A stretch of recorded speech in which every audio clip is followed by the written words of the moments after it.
ప్రపంచ ప్రఖ్యాతిగాంచిన కేరళలోని త్రిశూర్ పూర్వం వేడుకలు ఘనంగా జరిగాయి.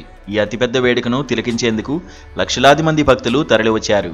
మే 5న రాత్రి వదక్కునాథన్ ఆలయంలో అధికారికంగా ప్రారంభమైన ఈ ఉత్సవాలు 36 గంటల పాటు కన్నుల పండుగగా సాగాయి. ఈ ఉత్సవాల్లో బంగారు ఆభరణాలతో అలంకరించిన 50 గజరాజులు ప్రత్యేక ఆకర్షణగా నిలిచాయి.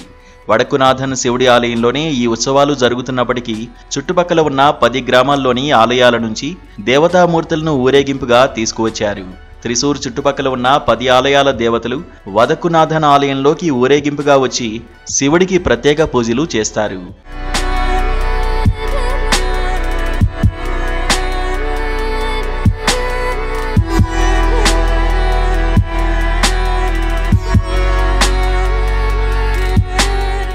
పూర్వం వేడుకల్లో అందంగా అలంకరించిన ఏనుగులు, వీణుల విందైన సంగీతం, కళాకారుల నృత్యాలతో త్రిశూర్ ప్రాంతం సందడిగా మారింది.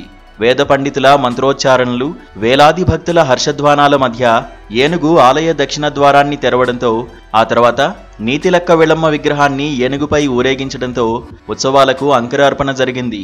ఏనుగులపై నుంచి దేవతామూర్తుల విగ్రహాల విభిన్న ప్రదర్శనలు భక్తులను మంత్రముగ్ధులను చేశాయి. కనిమంగళం శాస్తా ఆలయంలో పూర్వం వేడుకలను ఘనంగా నిర్వహించారు. ఈ వేడుకలకు 15 రోజుల ముందు నుంచే భారీగా ఏర్పాట్లు చేశారు. ఎంతో ఉత్కంఠభరితంగా జరిగే ఈ పూర్వం వేడుకల కోసం కేరళ సంప్రదాయ వాయిద్యకారులు ఎదురుచూస్తారు.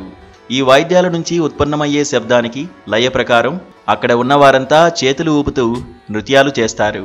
చిన్నపిల్లల నుంచి పెద్దవారి వరకు ఈ వేడుకల్లో ఉత్సాహంగా పాల్గొంటారు.